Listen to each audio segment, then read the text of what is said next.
사랑하는 성도 여러분, 종교생활, 특별히 교회를 중심으로 이루어지고 있는 신앙생활이 여러분들에게 무거운 짐이거나 또 부정적으로 신경 쓰이는 일이 되지 않기를 간절히 바랍니다.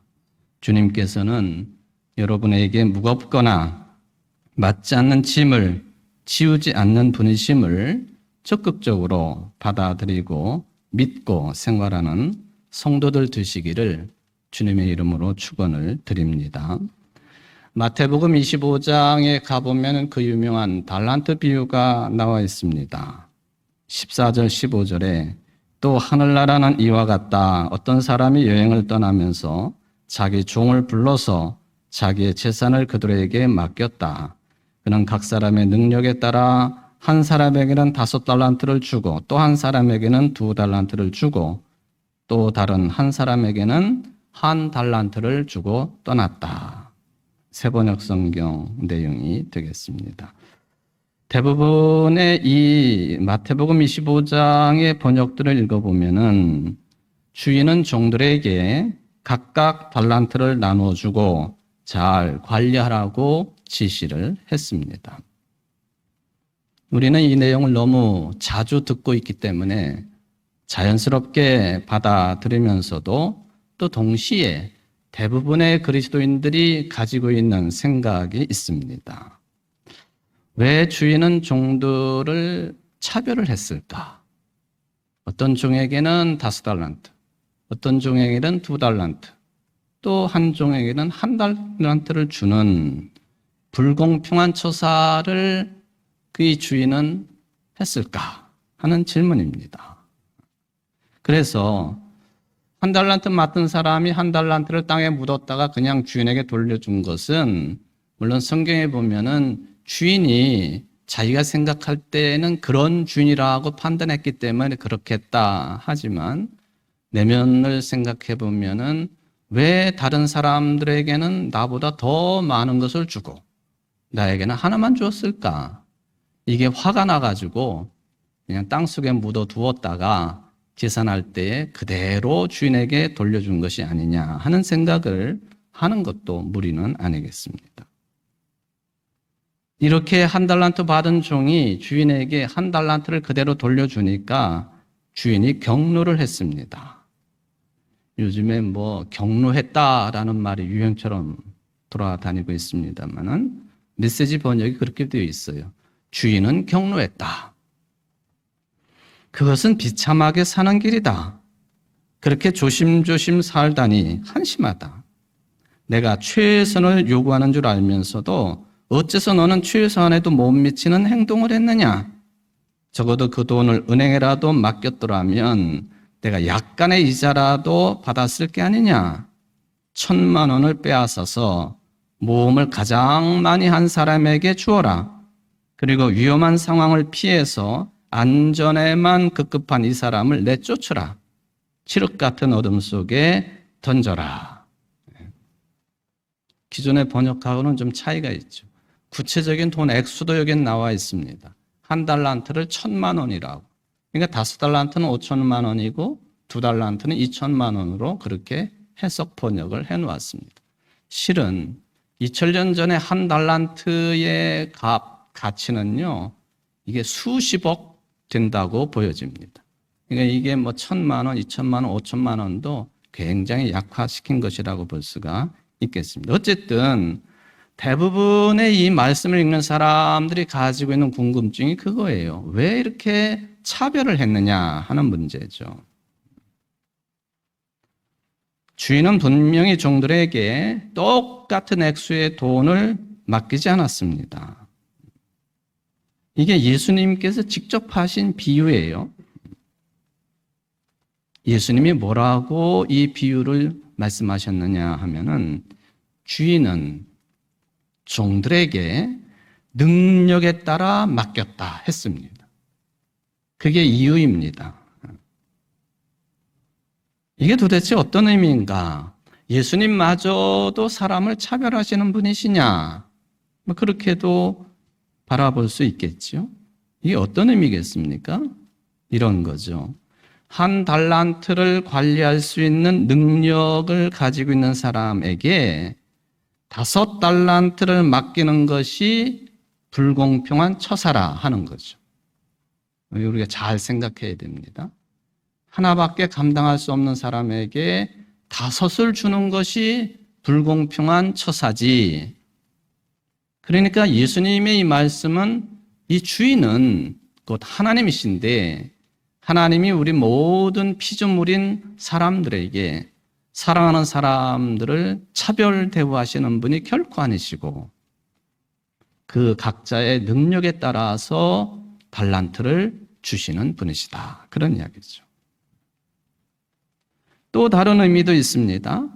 하나님은 한 달란트 받은 사람에게 5달란트 받은 사람만큼 많은 것을 남길 것을 절대로 요구하거나 기대하지 않는 분이시다 하는 거죠. 그러니까 5달란트 받았던 종이 5달란트를 더 남긴 것이나 2달란트 받은 종이 2달란트를 더 남긴 것이나 하나님에게는 똑같은 일이에요. 양이 더 많고 적었다. 이거는 하나님에게는 큰 관심사가 아닌 거예요. 그러니까 한 달란트 받은 이 사람이 주인으로부터 심각한 책망을 받은 이유는 뭐냐? 다른 사람만큼 남기지 못해서가 아닌 거예요.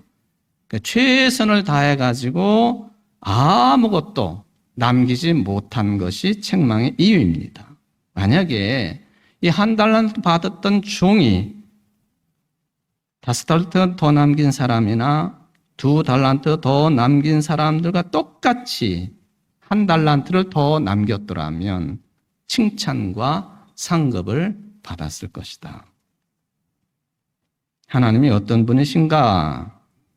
이거에 대해서는 수많은 해석과 이론들을 이야기할 수 있겠습니다만 하나님은 마태복음 25장에 따르면 능력에 따라 맡기시는 분이시고 사람에 따라 기대하시는 것도 모두 다가 다른 판단을 가지고 계시는 분이시다. 이게 달란트 비유입니다.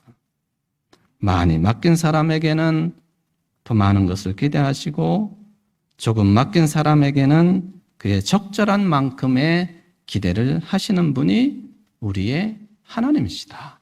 그래서 우리는 하나님을 공의의 하나님, 정의로우신 분이시다라고 그렇게 고백하지요. 부모가 자녀들을 양육할 때에 분명히 대부분의 사람들이 볼 때에는 저 집의 아들이나 딸은 이만큼의 능력을 가지고 있다라고 판단을 해요. 근데 부모는 눈에 뭐가 쓰인 거죠. 내 아들과 내 딸은 능력자야. 능력자. 영재야. 아닌데. 우리가 다른 사람하고의 관계성에서도 비슷해요. 내가 저 사람에게 이만큼을 기대를 하고 있는데 사실은 그 사람은 이만큼의 기대를 충족시켜 줄 수 있는 사람은 아니에요. 근데 그 충족이 안 되니까 화를 내고 미워하고 또 삐치고 그리고 그 다음부터 상대하지 아니하고 이게 우리의 보통의 삶이 아닐까 하는 생각을 해봅니다. 이솝의 우화 가운데요, 이 달란트 비유를 비교해 볼 수 있는 이런 내용이 있습니다. 한 구두쇠가 있는데요, 가지고 있는 재산을 다 팔아가지고 금덩어리를 샀습니다. 그리고는 그 금덩어리를 다른 사람들이 모르게 어느 땅에다 갖다가 묻어 놓았습니다. 이 구두쇠는 마음이 뿌듯해가지고 매일같이 정해진 시간에 이 금덩어리를 묻어놓은 그 땅을 찾아갑니다. 금덩어리가 잘 있나 살펴봅니다. 가만 보니까 이 사람이 매일같이 똑같은 시간에 똑같은 장소를 방문하는 것을 유심히 지켜본 사람이 있었어요. 이거 참 이상하다. 왜 저럴까 해가지고 몰래 따라가 보니까 이 사람이 묻어놓은 금덩어리를 확인하고는 다시 묻고는 기분 좋게 돌아오는 것을 보았어요. 냅다 훔쳐갔습니다. 훔쳐갔어요. 다음날 가서 보니까 이 땅속에 묻어놓은 금덩어리가 없어졌거든요. 대성통곡을 했습니다. 이거를 다 지켜보고 있던 사람이 자초지종을 들은 후에 이런 말을 합니다. 슬퍼하지 말고 큰 돌덩어리를 하나 갖다가 그곳에 똑같이 묻어 놓으시오. 그리고는 이곳에 이전처럼 똑같이 금덩어리가 묻혀 있다고 생각하시오. 당신이 이곳에다가 금덩어리를 숨겨놓고 아무것도 하지 않았다. 금덩어리를 묻어놓고 아무 일도 하지 않은 것이나 큰 돌덩어리를 묻어놓고 아무것도 하지 않는 것이나 마찬가지요. 달란트 비유를 비교해 볼 수 있는 이솝의 우화입니다.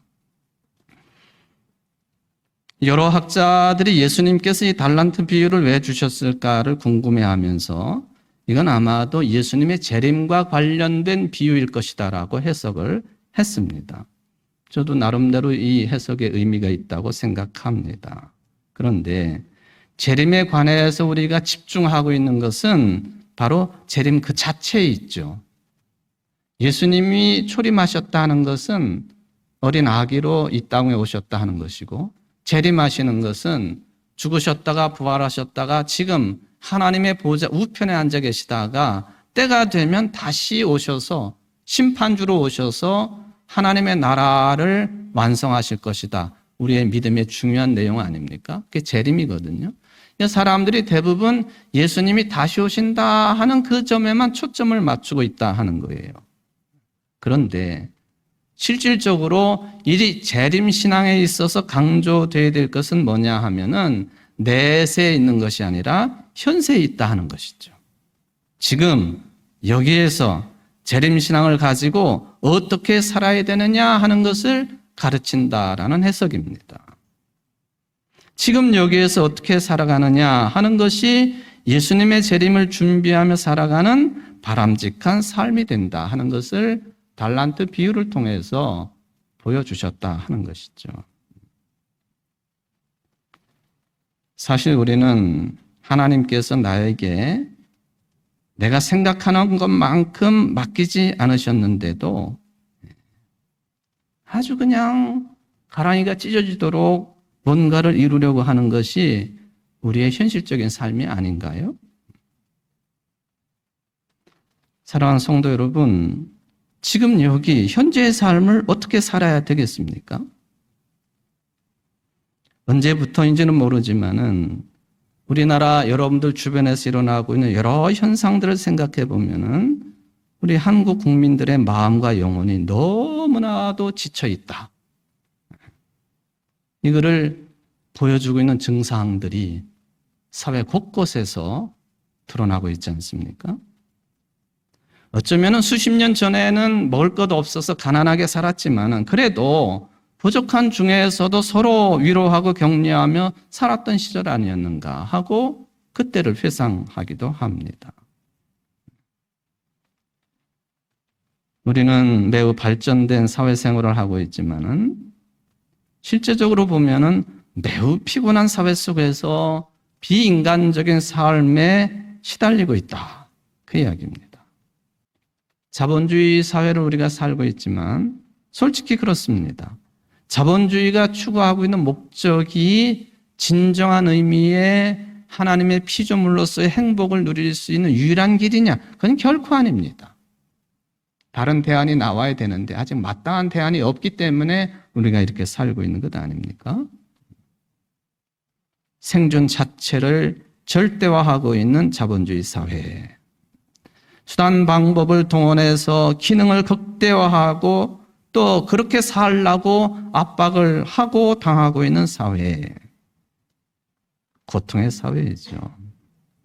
그러니까 이렇게 그냥 경쟁해야 되고 압박을 당하고 하니까 고통을 잊어버리려고 성과를 내기 위해서 약물 사용도 불사하는 사회가 되었다.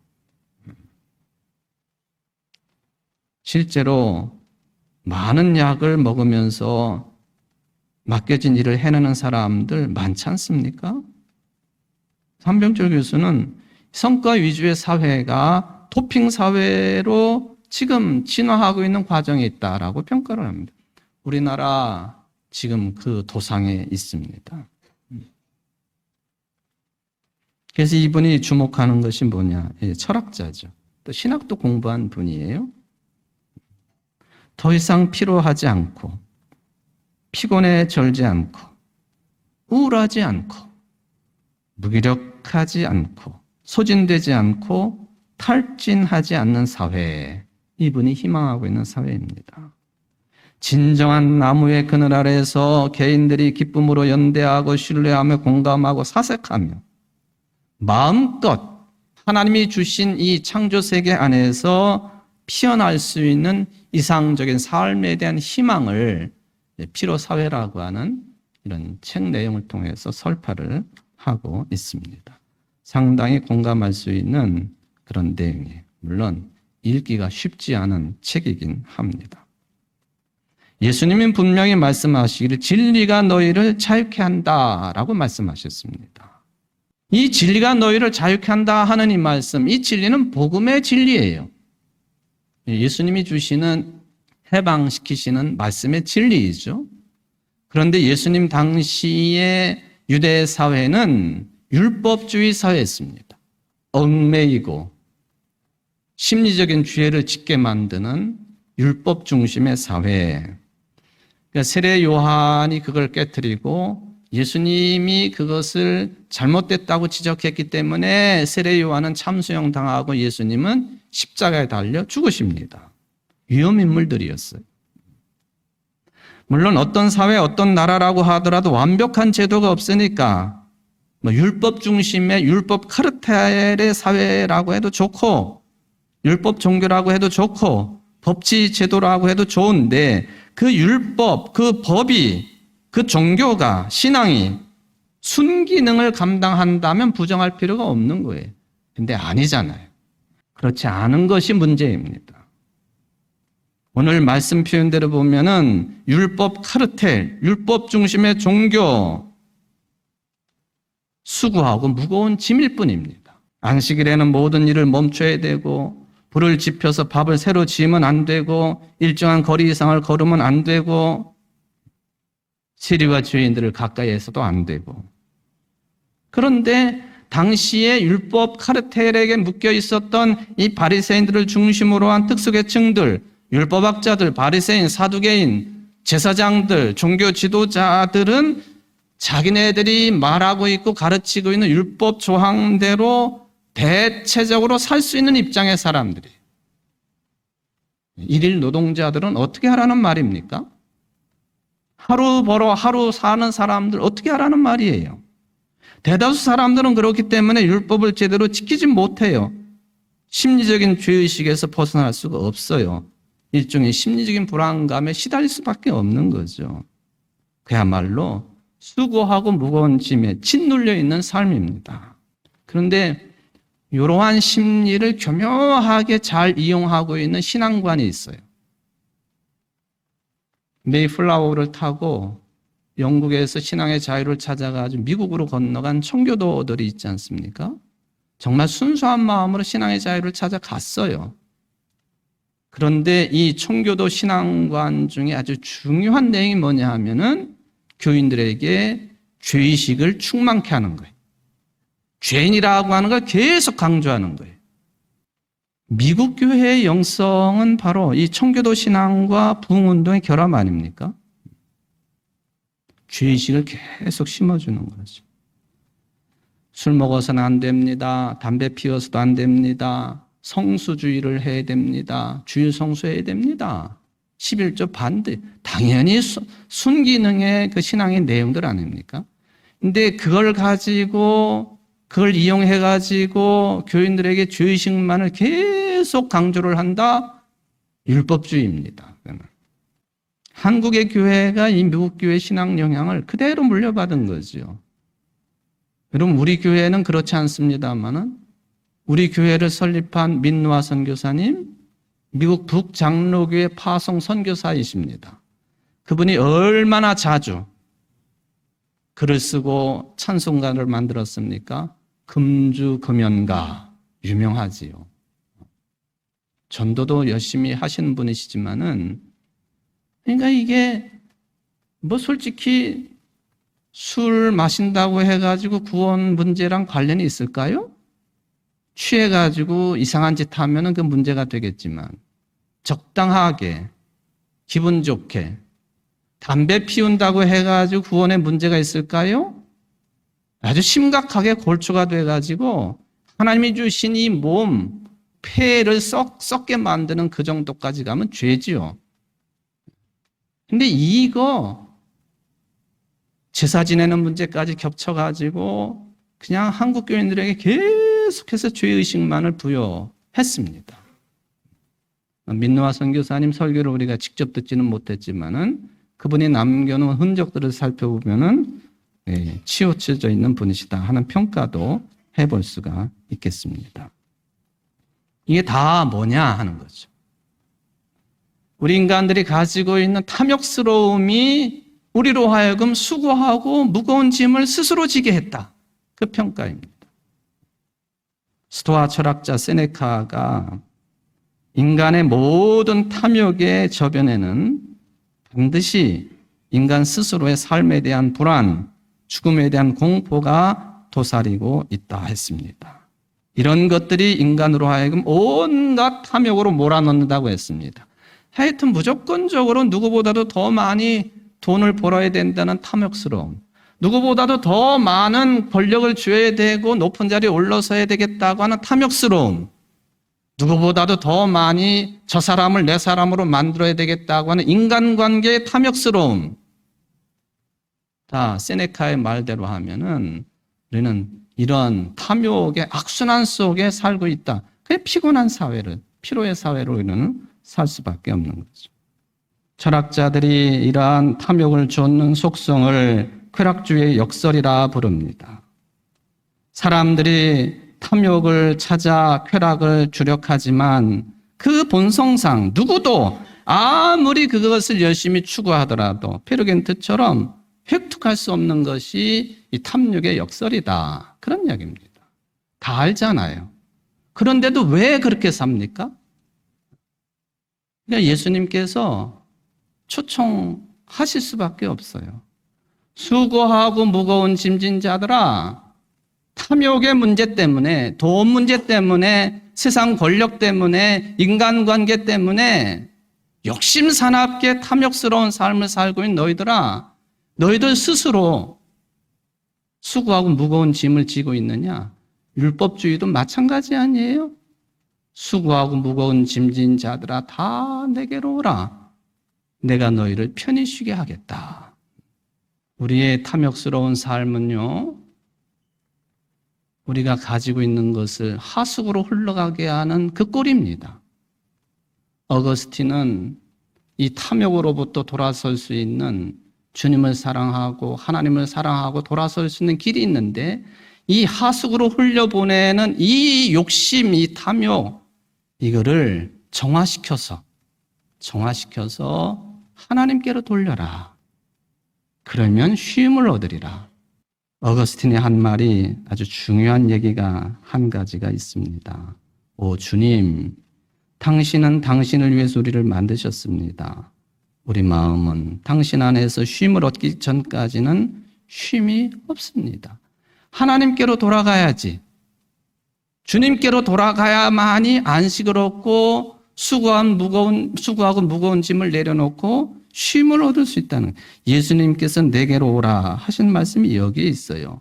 예수님의 말씀 다양하게 정리할 수 있지만은 예수님의 말씀을 단순하게 두 가지로 요약하면 나한테 와라, 나를 따르라, 그거예요. 뭐 복잡하게 이것저것 지켜라, 그것도 생각할 수 있지만 내 뒤에 서서 나를 따르라, 내게 오라 하는 것이죠.